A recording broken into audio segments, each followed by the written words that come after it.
बता दूं आपसे महफिल मुस्तफ़ा में मैं घर से कब निकला हूं, मेरा ज़हन इतना भी काम नहीं करता मैं घर से कब निकला हूं, कितनी रातें मैंने गुजारी हैं जलसे जुलूस की दुनिया में। ये 30 साल हो गए हिंदुस्तान के बाहर, लेकिन मुझे इस चीज़ से बड़ी दर्द होता है जब मजलिस रसूल के आदाब से हम वाकिफ होने के बावजूद उससे इस्तेफादा नहीं करते। मैं आपसे हाथ जोड़ के गुजारिश करता हूँ कि आप लोग बैठ जाएं, सब लोग वहां पर बैठ जाएं। भाई बेटे बैठ जाओ, ये क्या तरीका आप लोगों का, सामने बैठे, अरे सामने गद्दे पड़े आपके लिए। पूरी दुनिया के बरहना जिस्मों को लिबास अता करने वाली कौम ने आपको बुलाया है, सब लोग बैठ जाओ। और आपके बैठने का इंतजाम ना हो तो आप कहेंगे ये बेलिबासी हमारा मुकद्दर हो चुकी है। अभी भी आपके समझ नहीं आता कि दुनिया में आपके साथ क्या सुलूक किया जा रहा है। आ जाइए, बैठिए, आइए।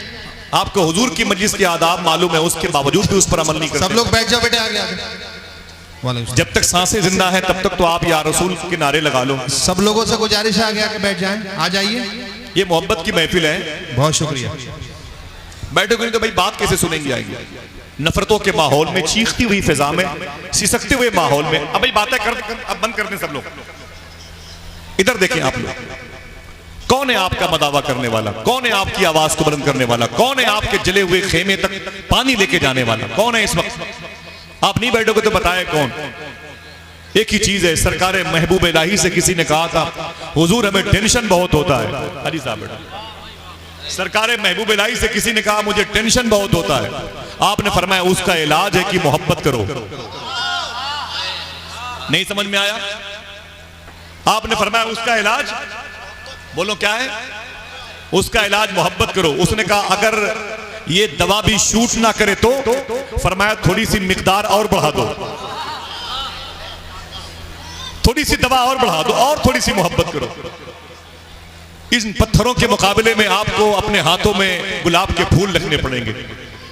इन बिछी हुई जमीन पर कांटों के वजूद को खत्म करने के लिए आपको हुजूर के इखलाक का सहारा लेना पड़ेगा। बैठ गए? अगर जहमत न हो तो हाथों को उठा के बोल दो लब्बैक या रसूल अल्लाह, लब्बैक या रसूल अल्लाह। ये कैदियों के सफर दमिश्क के औकात चल रहे हैं और इस वक्त आप हजरात बैठे हुए हैं। एक नात का मिसरा पढ़ता हूं, देखिए अब न कहना पड़े, ठीक है? आप लोग जो खड़े हैं ये अल्लाह की तौफीक आपको नहीं मिली है, खुदा की कसम, वरना आप बैठ क्यों नहीं रहे? अरे अदब की महफिल है, अदब से बैठ। मालूम है आपको 18 लाख मुसलमान इराक में मार दिए गए। मुझे याद नहीं मैंने कितनी मरतबे सफर किया करबला। तशरीफ रखो जरा, समझ रहे हैं आप? मेरे ज़हन पे नहीं, मुझे याद नहीं मैंने करबला का सफर कितनी मरतबे किया, इराक का सफर कितनी मरतबे किया, ईरान किया। 18 लाख मुसलमान मार दिए गए, 16 लाख मुल्क शाम के लोग मार दिए गए, 3 दिनों में 2.5 लाख मुसलमान स्पेन में मार दिए गए। आपके होश अभी जागे नहीं है? दुनिया की सबसे बड़ी तारीखी जामे मस्जिद जिसमें एक रात में चराग में जलने के लिए तेल 40 मन इस्तेमाल होता था, आज वहां पर 30% जगहों पर शराब खाने खुले हुए हैं, 70% जमीन पर आज वहां पर शॉपिंग सेंटर खुले हुए हैं। 1 बाई 1 की जमीन बाकी नहीं है जहां पर कोई खड़े होकर के अल्लाह की वहदानियत के नारे लगा सके। आपको इतना पता नहीं है दोस्तों, अभी जिंदगी बाकी है, अल्लाह उसके रसूल को राजी कर लो। किसी ने तुम्हें बुलाया है, बड़ा प्यार किया है, तुम्हारी नेकियों की जंबील को बावजन करना चाहा, तुम्हारे आमाल की जुल्फों को संवारना चाहा। बैठो, कोई जरूरी नहीं कि कल तक हम लोग सब जिंदा रहें। बैठो, नेकियां जमा करो। ये हुजूर के इखलाक की महफिल है और उसी इखलाक के फैज़ से किसी की माँ बख्शिश पा जाएगी और किसी की माँ के तवस्सुल से अल्लाह हमारी माओं को भी नेकियां अता फरमा देगा। सुने आप, नात का शेर पढ़ता हूं। रुकू सजदे तशहुद क़याम बनते गए। देखियो, आवाज पहुंची? बोले आवाज पहुंची? उठ के आना नहीं है, बस बैठे बैठे अपनी आवाज पहुंचा देना। रुकू सजदे तशहुद क़याम बनते गए और हुजूर चलते गए और निजाम बनते गए। रुकू सजदे तशहुद क़याम बनते गए, रुकू सजदे तशहुद क़याम बनते गए, हुजूर चलते गए और निजाम बनते गए। एक शेर में अपनी पेशानी रखता हूं बड़ों के कदम के नीचे जिनके दिल में हुजूर की मोहब्बत है। अल्लामा असलम साहब देखें, रुकू सजदे तशहुद क़याम बनते गए, हुजूर चलते गए और निजाम बनते गए। जो लोग पुश्तों से कुछ भी न थे सिवाय गुलाम, दरूद पढ़ते गए और इमाम बनते गए। जो लोग पुश्तों से कुछ भी न थे सिवाय गुलाम, दरूद पढ़ते गए और इमाम बनते गए।